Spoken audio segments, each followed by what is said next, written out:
Hi everyone, this is your reading for Sunday the 8th of January. Thanks for joining me. I'm using the Ascended Masters Oracle cards today. I'm going to choose 3 cards here to give you a message for the day and see what the Ascended Masters want you to be aware of. So let's have a look at what we get.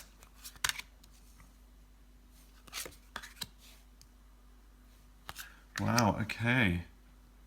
Isn't that beautiful? So that's why I love this deck, because you get such stark, really powerful images and messages. First is Paramahansa Yogananda, always proud of myself when I get to say that name right, and it says choose peace.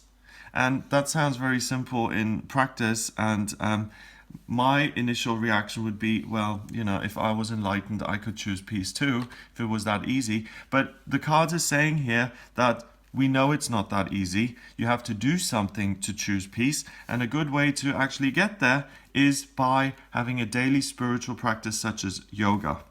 We've got Babaji here, who is one of the Ascended Masters who came back many, many times and taught yoga actually to people like Paramahansa Yogananda. An amazing book, by the way, is The Autobiography of a Yogi, written by him. It's absolutely amazing. If you're interested in any kind of New Age philosophy or spirituality or kind of Eastern outlook on meditation and enlightenment, this is really the go-to book. I loved it.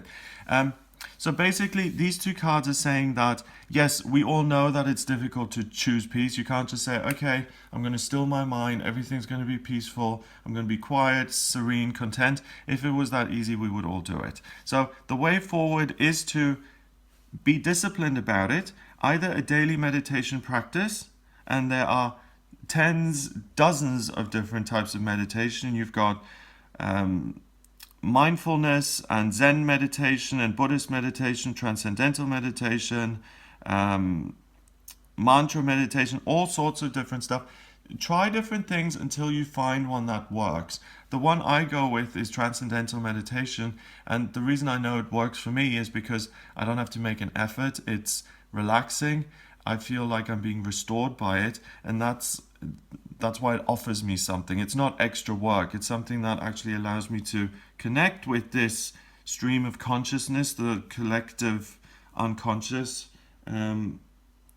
the higher power, whatever it is you want to call it, and that's where you become nourished from, and that's what you're really looking for in a daily practice, that it nurtures you and empowers you rather than makes you feel tired or like you've had to concentrate. Okay?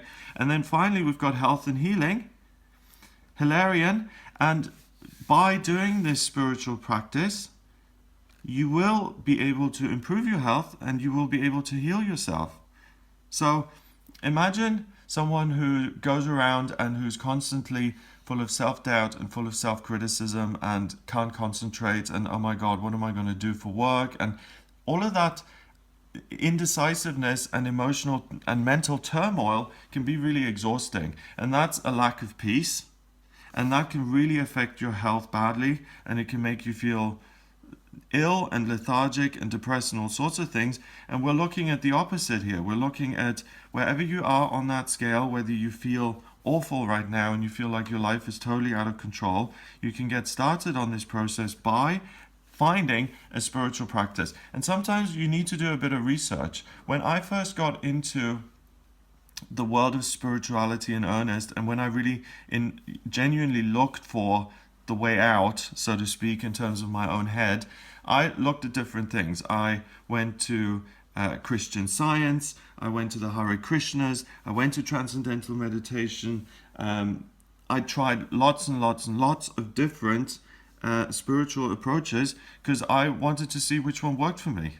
I even went to the Paramahansa Yogananda people, but that was a bit complicated for me. I like to keep things simple. So I found something that worked for me. I started doing it, and no one's going to be able to tell you which one is right for you. Like I said a moment ago, I knew I'd found the one that worked for me because it didn't make me feel like I was working. It made me feel like I was napping, like I was being restored. So you can start with that. Find something that actually works, that will help you to become more peaceful, and it will improve your health and healing. And because we're looking at this reading today, there's really an opportunity to make progress with this. And the other thing that I'm really noticing is the eyes here in all these men. And the eyes are really the windows to the soul. And there's some information here. You're being watched. You're being supported. You're being guided in the right direction. I really feel very strongly the presence of these ascended masters who are saying, we know what's right for you. We can see you. We always think that, we have to pray and sit down and ask for these things and explain to the higher power what our problem is. They already know. They know what our problems are, and they want to help us and guide us to be better. So really tune into these three wonderful men here today. Look for a practice that works and see your journey towards health and healing become stronger and more profound and better. So I hope you have a wonderful day. If you'd like a private reading with me, please get in touch via the website, gregoryscott.com, and I'll speak to you tomorrow. What feels comfortable, and Libra is about being able to create positive, harmonious relationships and building a bridge between you and other people. If you're single, you